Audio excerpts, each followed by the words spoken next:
If you get up 5 to 6 days a week, you clock in 40 plus hours, you always feel like time and money are an uphill battle and probably never seem to have enough of either, then congratulations, because you have entered the rat race. The good news is you don't have to live there for long.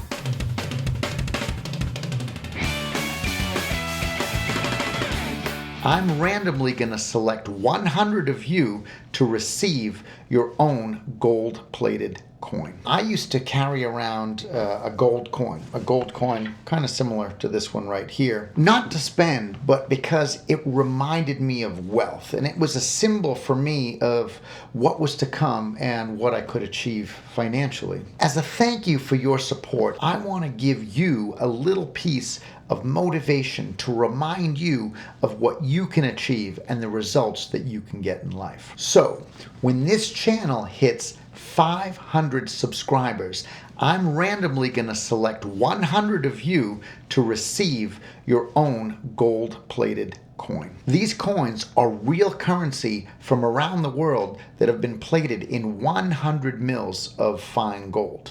Now, this might not make you rich, but it just might give you enough inspiration, as sometimes just holding a little bit of wealth in your hands can make you feel a certain way and drive you to go out and achieve the best results. My hope is that you not only achieve all of your financial goals, but also that you then take that knowledge and go out and pass it back to the world. All you have to do is hit that subscribe button, like this video, and you are automatically in the running. Lily Tomlin said, "The trouble with a rat race is that even if you win, you are still a rat."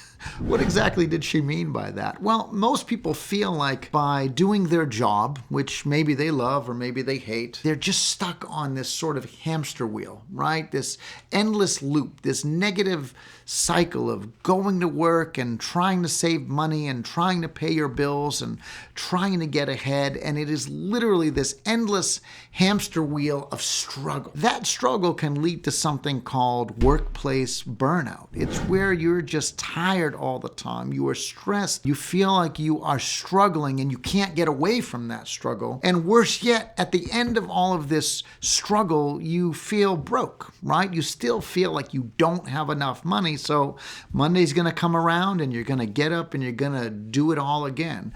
Well, after years of this, the only thing you have to really look forward to is maybe a vacation, or maybe you're looking even beyond that and saying, I can't wait to get to retirement, because you are just totally stressed and suffering from workplace burnout. When I first looked into this, I wondered what the statistics said. Like, is this a real thing? I mean, I know that I have felt it in the past. I know that I have literally just reached a boiling point where I said, I just can't do what I'm doing anymore. Sometimes that's because you're doing too many things, and sometimes it's just because, well, you don't really like your job. You don't really like what you're doing. It's difficult to keep doing that for, well, the whole of your life. And many people live there. So how many people do live there? What do the stats really say? In the United States, they say that 36 to 89%. They don't even have an accurate number, but it's so high, depending on the polls and what industry they're polling, that somewhere between 36 and 89% of people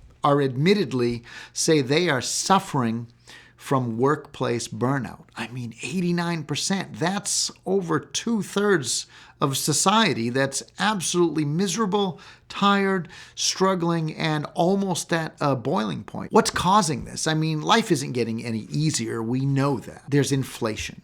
Pay does not keep up with inflation. It certainly hasn't through the whole of human existence.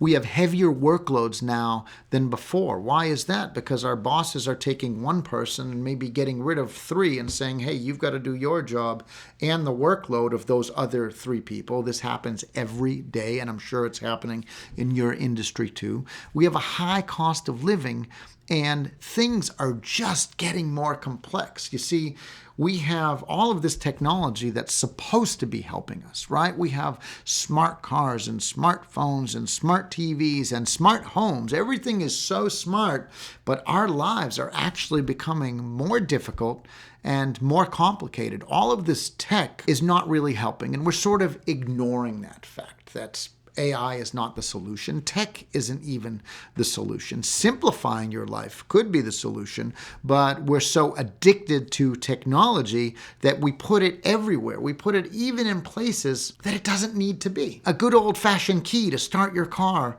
was great. It always worked and there was nothing wrong with it. But today we have to have apps and buttons and all kinds of computers just to start your car. And when one part of that chain fails, because it's a big chain now, it becomes a problem, and a stressful and costly problem.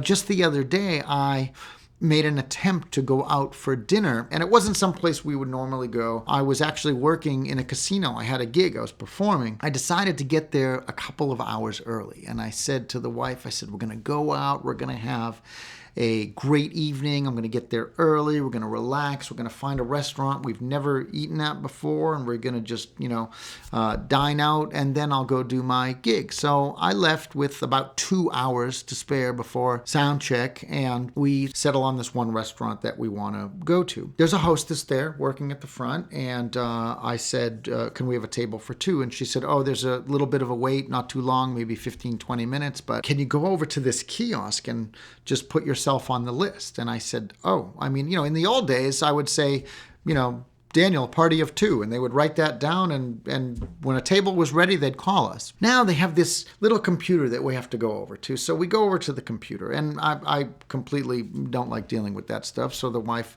calls up the first screen, and of course it asks how many are in your party. So you go to the next screen and it asks you for your full name that you have to put in. You go to the next screen and it asks for an email, and then you go to the next screen and it asks for a number so that they can text your phone when the thing is ready, and then you go to the next screen and what part of the restaurant did you want to sit in? Did you have a preference?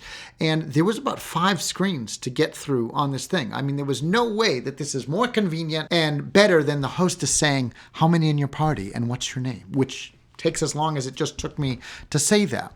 They have to add this piece of technology that somehow seems cool, right? But is a complete hassle, and it's also a massive invasion of my privacy. Why do I have to give up so much of my information? Why do I have to give my full name? Why do I have to give my email? Why do I have to give you a phone number? What if I didn't bring a phone? What if I don't want a text? What if I just want saying, hey, Daniel, party of two, your table is ready? They have added this huge complexity to their job. And I could see everyone standing around waiting for a table was just stressed out because they were probably waiting longer than 15 minutes. After 40 minutes, we went and asked why our table wasn't ready, because after all of this technology, still, the girl wasn't even paying attention to the technology. She's running back and forth to the bar and helping the servers and getting drinks, and then coming over and maybe minding the front kiosk at the hostess station for about 10 seconds before leaving again.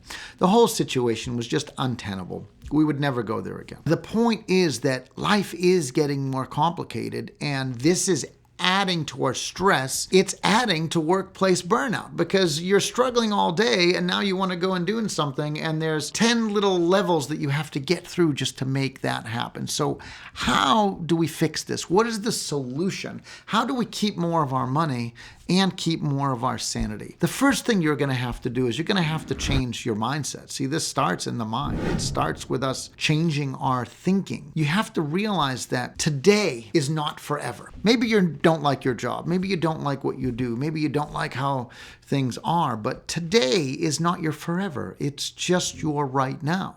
Many people during their careers decide to change where they're going to go, what they're going to do, maybe even change career fields entirely. But you have to realize that you're the one who has to make that change. And it starts in the mind by you saying, all right, if I'm going to do something, I might as well love it. And at the very least, I should enjoy it. See, I love what I do now. And I had to ask myself that question. I had to say, do I really enjoy my day? Do I enjoy my life? Do I enjoy what I'm doing?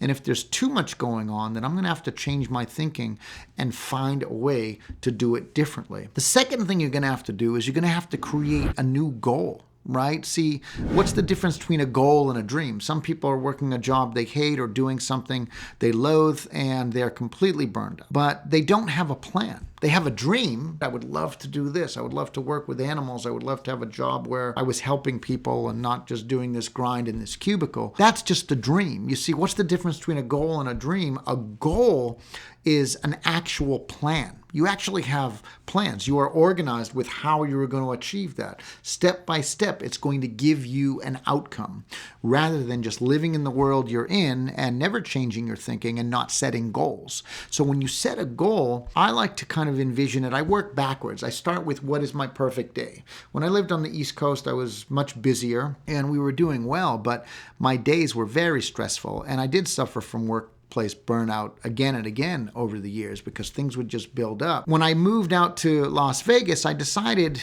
what does my perfect day look like? I mean, what does it really look like? I like to, wake up when I wake up. I go to bed pretty late because I'm on rock star hours. So I like to start my day maybe at 8 or 8:30. Then I like to go for a run or a bike ride. I never did that on the East Coast. I was just, always behind. I lived out in the middle of nowhere, even though I lived in a beautiful place on a private island. But just getting to the nearest town was a 30, 40-minute ride. So if I had to fly somewhere or get to an airport, sometimes I could be on the road for hours. I never had time to do the things I wanted to do in the morning. It was always just get up and go, go, go, go. And that was part of my burnout. When we moved here, I decided I'm going to create my perfect day. I like to work out in the morning. So waking up and going for a quick run or a mountain bike ride, that's what I like to do. I like to have a very light breakfast, which I don't mind cooking myself, and I enjoy doing that. So I'm going to do that.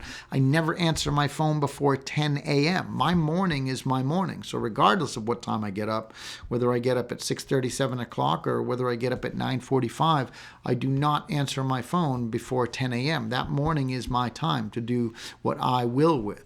So I organized my perfect day so that I wouldn't start out by creating this burnout formula. The third thing you're going to have to do, once you change your thinking and you set a goal and you know what that goal is and you have a plan to achieve it, well, you're going to have to get better with your money.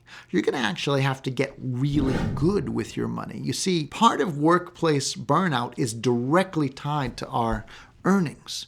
We don't feel like we're making enough because, well, maybe we aren't making enough, but most of the times you're doing okay, but you're just not doing the right things with the money. What are we spending the money on? We're creating a lot of expenditures that are rationalizing how difficult it was to make the money. Work is super hard, and I work a crazy long week, so I deserve this weekend away. I deserve to be able to eat out 3, 4, 5 times a week. I deserve this big luxury purchase. Whatever it is, you're constantly talking yourself into it because life is so difficult and you're so burned out that, well, you deserve to spend that money that you worked so hard for. The other side of the coin is that you're working really hard and then you don't seem to have any money. Getting good with money and getting on a budget is going to be part of what fixes the burnout problem, because maybe you're going to end up changing your careers. Maybe you're not. Maybe you're going to get yourself to a position that you make more money. Maybe you're not. But if you do the right things with the money that you do have coming in and you get on a budget and you get it in an organized fashion, you're going to spread it out in a way that's going to make you feel good, and you're also going to feel more abundant. You're going to feel like you have enough. Somehow seeing a little bit of money build up in savings and seeing it right there is a result, and it is an outcome that you could say, this is one of the results of all of that hard work that I'm doing, and now I have a reward. And spaced out over time, you can do all of the things you want, and you can reap the benefits. You can reap those fruits of your hard labor. No one wants to suffer from workplace burnout, and that's not where you want to begin. So you're going to do the 3 steps. You're going to change your thinking, you're going to set some goals, and you're going to get very, very good with money, and you're going to see how your life is going to be very different. Remember, most people overestimate what they can do in a day, but they underestimate what they can do in a year. This is going to take some time, and you're going to take your time to do it right. Anything worth doing is worth planning and taking the time to do in a correct way. That's where you're going to see all the benefits. Remember, if you continue to do what you've always done, well, you're going to continue to get the results you've always gotten. My name is Daniel F. Margasa. You are watching The Almost Criminal Millionaire. And if you enjoy learning about the topics of finances, money, and how to improve the health and wealth of your bank account, then please like and subscribe for more.